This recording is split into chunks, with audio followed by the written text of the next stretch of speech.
Bonjour tout le monde, j'espère que vous allez bien. Aujourd'hui, on va faire une petite leçon de mathématiques ensemble. On va multiplier des nombres par 10, par 100, par 1000. Et on va diviser à l'inverse par 10, par 100, par 1000, par 10 000. OK? Vous vous dites sûrement, c'est facile. Quand je multiplie par 10, j'ajoute un zéro. Quand je multiplie par 100, j'ajoute deux zéros. Et quand je multiplie par 1000, je fais quoi? J'ajoute trois zéros. Probablement. Quand c'est un nombre entier naturel, comme 91, je multiplie par 10.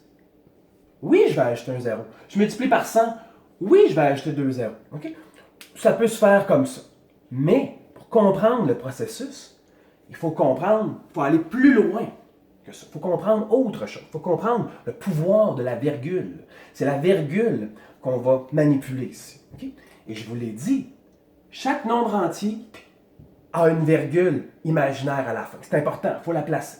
Il faut la placer, il faut la comprendre. Je l'ai fait un petit peu grosse, là. Parce qu'on se rappelle, quand on faisait la division d'un nombre entier avec reste et qu'on n'était pas capable de terminer notre division pour que ça arrive juste, on abaissait notre dernier chiffre et on devait ajouter des chiffres pour les descendre. En fait, on ajoutait des zéros qui étaient imaginaires après notre virgule imaginaire. Il était là, il était imaginaire, mais il était là. Parce que 91, c'est comme 91,000. Okay? C'est la même chose. Donc, c'est important de bien comprendre ça. Parce que si vous ne faites qu'ajouter des zéros, qu'est-ce que vous allez faire quand vous allez avoir à multiplier 4,23, 4, on se rappelle, la virgule, 4 et 23 centièmes? Quand on va multiplier ça par 10, vous allez m'ajouter un zéro ici? Mais non, 4,23 ou 4,230, c'est la même chose. Okay? C'est comme 23 centièmes ou 230 millièmes, c'est une fraction équivalente. C'est pas la chose à faire. Donc, on va travailler avec la virgule. Okay? C'est important, avant de commencer, ce que j'ai dit tantôt, c'est qu'on allait travailler la multiplication et la division. L'erreur que les élèves font parfois, ou souvent, c'est qu'ils ne savent pas vers quel sens aller. Parce que ici, on va déplacer la virgule soit vers la droite ou soit vers la gauche. On n'ira pas en haut, on n'ira pas en bas. Okay? On va la déplacer à droite ou à gauche. Et là, vous avez une question à vous poser. Quand je multiplie par 10, par 100, par 1000, est-ce que mon nombre va être plus gros? S'il est plus gros, je vais tasser ma virgule vers la droite, parce que je vais remplir, par la suite, vous allez voir, je vais remplir mes espaces vides par des zéros. Et quand je divise, eh bien, mon nombre va être plus petit. S'il est plus petit, je vais tasser ma virgule. Donc, je dis souvent à mes élèves, mon 91, est-ce qu'il va ressembler plus à 9,1 ou à 910? Il dit, mais il va ressembler plus à 910 si je le multiplie par 10. Tu tasses la virgule vers la droite. Donc, on a deux directions. On va tasser la virgule vers la droite quand on va grossir le nombre et on va tasser la virgule, on va déplacer la virgule vers la gauche quand on va diminuer, on va diviser le nombre. Okay? C'est important, je vais en parler tantôt. Ça va tout tomber en place, je vous le promets. Donc, on va commencer ici au hasard. Exemple, je multiplie mon 91 par 100. Une virgule imaginaire. Une virgule imaginaire. On va la déplacer. Est-ce que je vais grossir mon nombre? Oui, je le multiplie par 100. C'est sûr que mon nombre va devenir pas mal plus gros là, si je multiplie par 100. Mon 91, je vais déplacer ma virgule. Comment? Ici, on regarde les zéros. Je multiplie par 100, j'ai deux petits yeux, j'ai deux boules. Ces deux rondelles-là, regardez, elles ressemblent à des petits bons. OK? La base, là, le bas de mon cercle, c'est comme si je faisais une petite bosse, une petite colline. Je vais la faire, la colline, en bas. Okay? Donc, je vais faire des bons. J'ai deux petits yeux, j'ai deux boules, j'ai deux bons à faire. Et j'y vais. Un bon, deux bons. Je les fais assez clair. Il faut vraiment que ça soit fait propre. Votre démarche doit être claire et propre, sinon vous allez vous tromper. Donc, je pars de ma virgule, et là, je fais un bon, et je fais un deuxième bon. Et là, c'est sûr que la virgule ici, là, elle peut se mélanger dans ma démarche de bon. C'est pour ça que lorsque je vais être rendu à la fin de ma démarche, je dois faire une grosse virgule pour ne pas la mélanger avec les bons.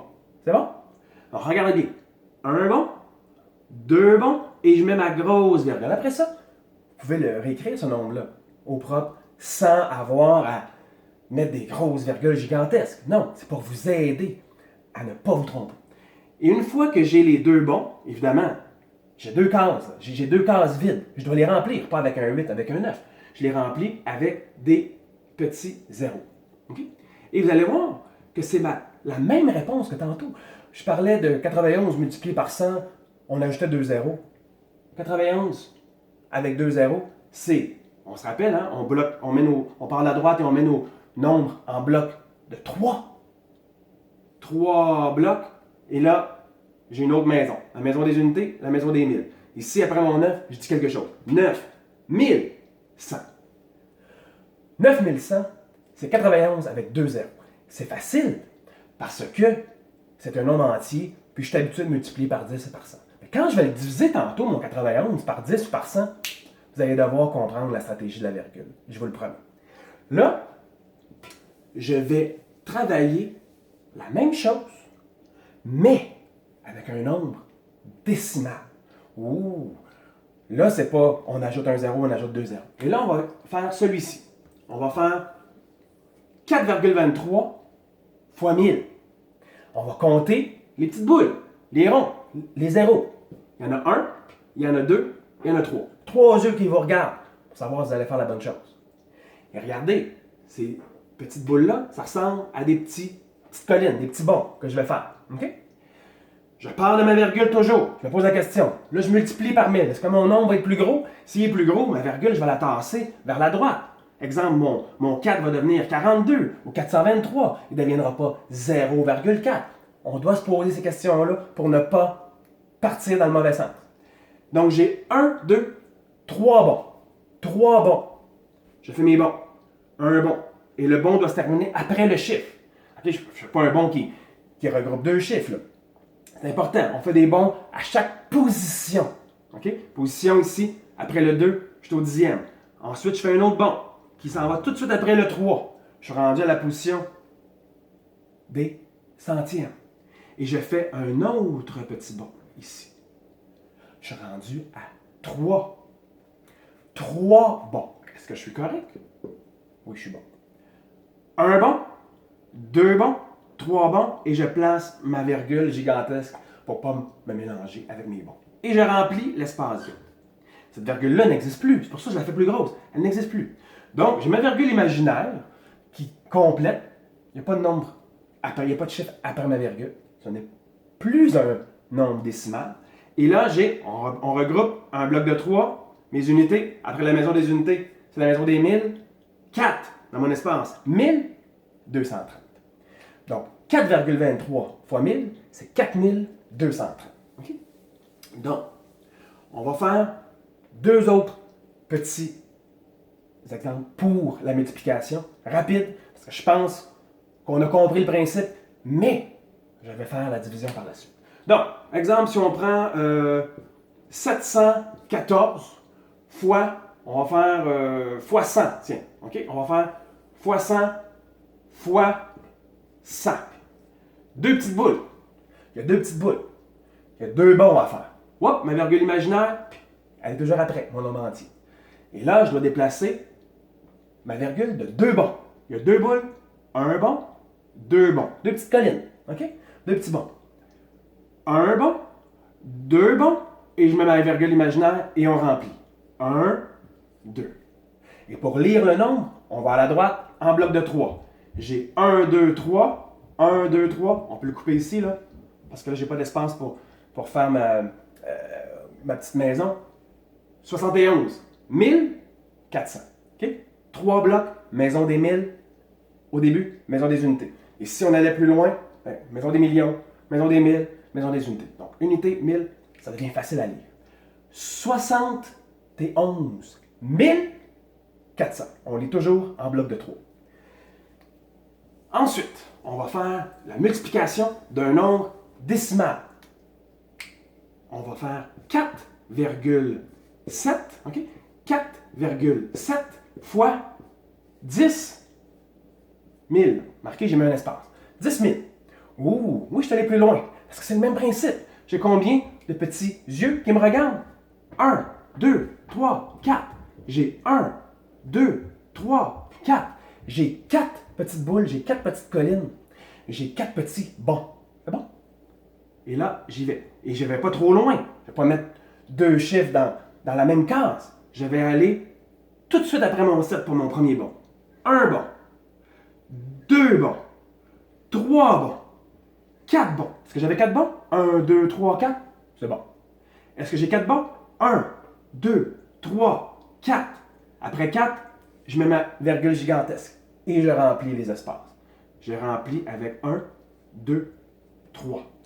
Ma réponse, on va la couper en blocs de 3. 1, 2, 3, on coupe. Et on a la maison des milliers qui est à la gauche de la maison des unités. 47 000. Il n'y a plus rien à dire. Donc, quand on multiplie par 10, par 100, par 10 000, on tasse la virgule vers la droite parce qu'on va grossir. Là. Et on se pose la question, est-ce que en grossissant mon 4,7, est-ce que ça va devenir plus comme 47 ou 470 ou 0,4? Bien, je le multiplie, il va devenir plus gros. Je tasse ma virgule vers la droite. C'est très important. Okay? Ça, c'est presque le quart des erreurs qu'on peut voir. Okay? Là, on va diviser. Donc, je vais enlever mon signe de multiplication et on va diviser. Okay? Donc, division par 10, division par 100, division par 10 000. Tiens. On est capable de faire ça. Premier numéro, 47. Deuxième numéro, 9,24. Le premier, le 47, on va le diviser par 100. Qu'est-ce que je fais quand j'ai un nombre entier? Toujours, nombre entier naturel, je place ma virgule. C'est le positionnement de la virgule qui est important ici. Est-ce qu'on va la déplacer vers la droite? Est-ce que mon 47 va devenir 470 ou il va devenir 4,7 si je le diminue? Il va être plus petit. Je vais tasser ma virgule vers la gauche. Je vais diminuer mon nombre. Et là, même chose, même principe. Une fois que je sais que je m'en vais à gauche, c'est le même principe que tantôt. L'important, c'est vraiment de comprendre, de placer ma virgule après mon nombre entier. J'ai 47 virgules. 47 avec la virgule imaginaire. Et là, j'ai deux petits yeux, j'ai deux petites boules, j'ai deux petites collines, j'ai deux petits bons. Et ces bons-là, on va les placer vers la gauche cette fois-ci. Deux bons. C'est de ma virgule, un premier bon, toujours entre chaque chiffre. Okay? C'est une position par bon. Un bon, deux bons.